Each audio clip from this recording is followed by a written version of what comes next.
Assalamualaikum warahmatullahi wabarakatuh. Saya Dini Dwi Sinta Wulan Putri. Di sini saya akan menjelaskan 4 teori masuknya Islam di Indonesia. Yang pertama adalah teori Gujarat. G.W.J. Drewas merupakan pencetus teori Gujarat dan Senok Hargranja merupakan pengembang dari adanya teori Gujarat. Teori Gujarat juga dianalisis oleh sejarawan yang bernama Sucipto Wirjosuprapto. Teori Gujarat merupakan teori yang menjelaskan tentang penyebaran ajaran Islam yang masuk ke Indonesia melalui jalur perdagangan yang dibawa dari India, musim dan Nusantara pada abad ke-13. Para pedagang Gujarat yang datang dari Malaka selanjutnya menjalin relasi dengan orang-orang di wilayah barat, kemudian membentuk kerajaan Islam yang bernama Samudra Pasai.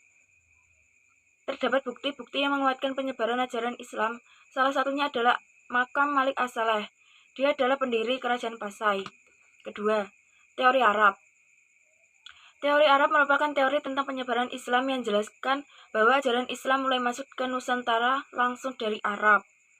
Pada masa kekhalifahan J.C. Van Leur hingga Buya Hamka atau Abdul Malik Karim Amrullah mendukung teori ini sebagai salah satu teori relevan masuknya agama Islam di Nusantara. Buya Hamka menjelaskan pada bukunya terdapat bukti-bukti tersebut adalah berupa sumber dari naskah kuno Tiongkok yang menjelaskan sekelompok bangsa Arab bermukim di pesisir barat Pulau Sumatera tahun 625 Masehi. Dan ditemukan sebuah batu nisan yang bertulisan nama Syekh Rukunuddin yang wafat pada tahun 672 Masehi. Ketiga, teori Persia. Teori Persia menjelaskan bahwa asal mula penyebaran agama Islam di Nusantara berasal dari negara Persia, Iran. Husain Dijadiningrat dan Umar Amir Husain Dijadiningrat mendukung teori Persia dan memberikan pendapat bahwa teori Persia sejalan dengan penyebaran ajaran Islam di Nusantara. Dijadiningrat menjelaskan bahwa sebab dari kesesuaian teori ini berasal dari kebudayaan Islam di Nusantara memiliki banyak kesamaan dengan kebudayaan Islam di Persia. Contoh dari kebudayaan Islam di Nusantara yang sama dengan Islam dimiliki Persia adalah 1. Kesamaan kaligrafi pada batu nisan di wilayah Nusantara.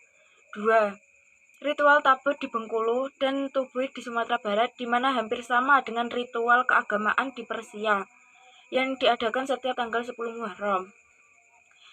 Aliran Islam di Persia merupakan aliran Islam berporoskan Syiah, sedangkan aliran Islam di Indonesia adalah beraliran Sunni sehingga teori Persia dianggap menunjang dengan fakta lapangan yang ada. 4. Teori Tiongkok. Teori Tiongkok menjelaskan tentang sejarah penyebaran ajaran Islam ke Nusantara yang berasal dari Tiongkok, di mana teori ini dipaparkan oleh Slamet Mulyana dan Sumanto Al-Qurtubi. Teori ini menjelaskan tentang Muslim Tiongkok yang datang ke Nusantara untuk mengajarkan ajaran Islam. Saat itu berkembang di Tiongkok pada masa dinasti 618 sampai 905 Masehi. Teori di Tiongkok didukung oleh beberapa bukti, yaitu 1. Perpindahan orang Muslim di Tiongkok dari Kanton ke Asia Tenggara. 2. Terdapat masjid tua berarsitektur Tiongkok di Tanah Jawa. 3. Raja pertama Demak yang memiliki keturunan Tionghoa, yaitu Raden Patah. Perkembangan Kesultanan di Indonesia. Penyebaran Islam di Indonesia tidak terlepas dari peran kerajaan Islam yang berkembang pada abad 13 sampai abad 18 Masehi. Kerajaan Islam berdiri di pemerintahan daerah Sumatera, Jawa, Sulawesi, dan Maluku. Kerajaan Islam pertama yang berdiri pada masa perkembangan Islam adalah Kerajaan Perlak, selanjutnya berdiri Kerajaan Samudra Pasai. Hal ini dibuktikan dengan adanya tulisan Ibnu Battuta, mana ia mengunjungi istana Sultan Malik Az-Zahir. Selain Kerajaan Perlak dan Samudra Pasai, berkembang pula kerajaan atau kesultanan lain, di antaranya Kerajaan Demak, Kerajaan Mataram, Kerajaan Ternate, Kerajaan Cirebon. Ada 3 tokoh penyebaran ajaran Islam di Indonesia. Yang pertama adalah Sultan Malik As-Saleh. Malik As-Saleh mulai menduduki tahta Kesultanan Samudra Pasai pada tahun 1267 Masehi. Di bawah kepemimpinan Malik as-Saleh, Samudra Pasai mulai berkembang. Ia berkuasa selama 29 tahun dan digantikan oleh Sultan Muhammad Malik Az-Zahir 1297 sampai 1326 Masehi. Malik as-Saleh juga dikenal sebagai Meurah Silus selain dikenal sebagai pendiri dan raja pertama dari Kesultanan Samudra Pasai.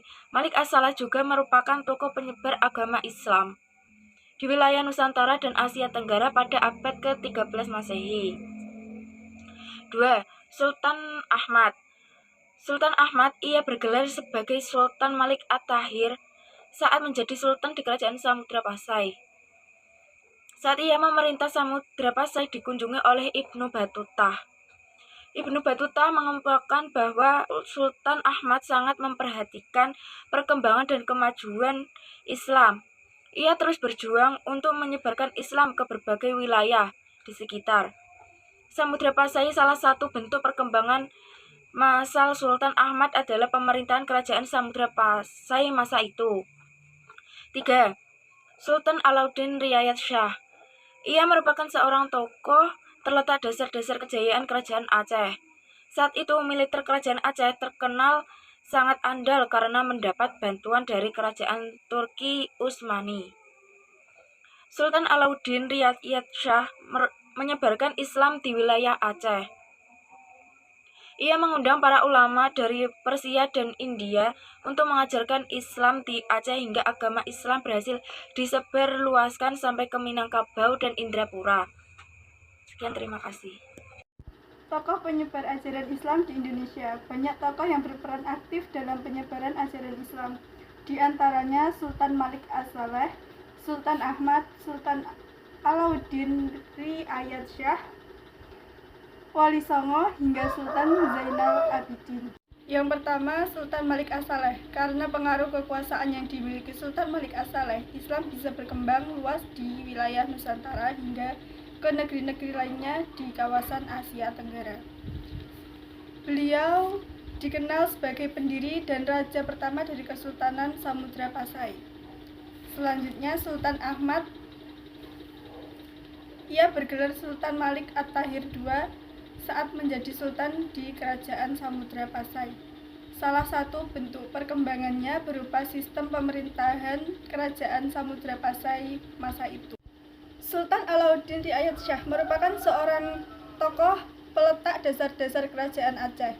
Sultan Alauddin mengundang para ulama dari Persia dan India untuk mengajarkan Islam di Aceh hingga agama Islam berhasil disebarluaskan sampai Minangkabau dan Indrapura.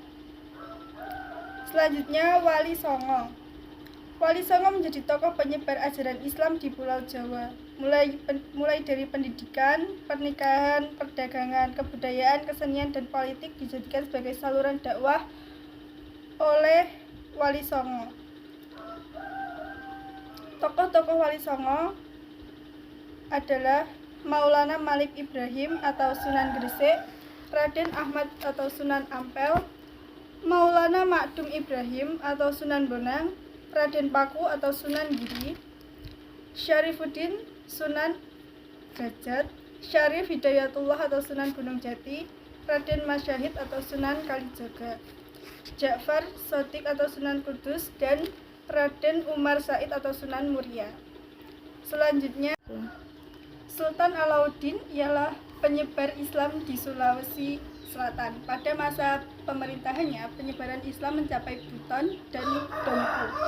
Ia juga berhasil mengislamkan kerajaan Wajo, Sopeng, juga Boni. Selanjutnya, Datuk Tunggang Parangan, Raja Aji Mahkota dan keluarga kerajaan serta rakyat Kutai Kartanegara memeluk Islam karena dakwah yang dilakukan Datuk Tunggang Parangan. Selanjutnya, Sultan Zainal Abidin. Ia datang ke Jawa Timur pada 1494 Masehi untuk menimba ilmu agama di pesantren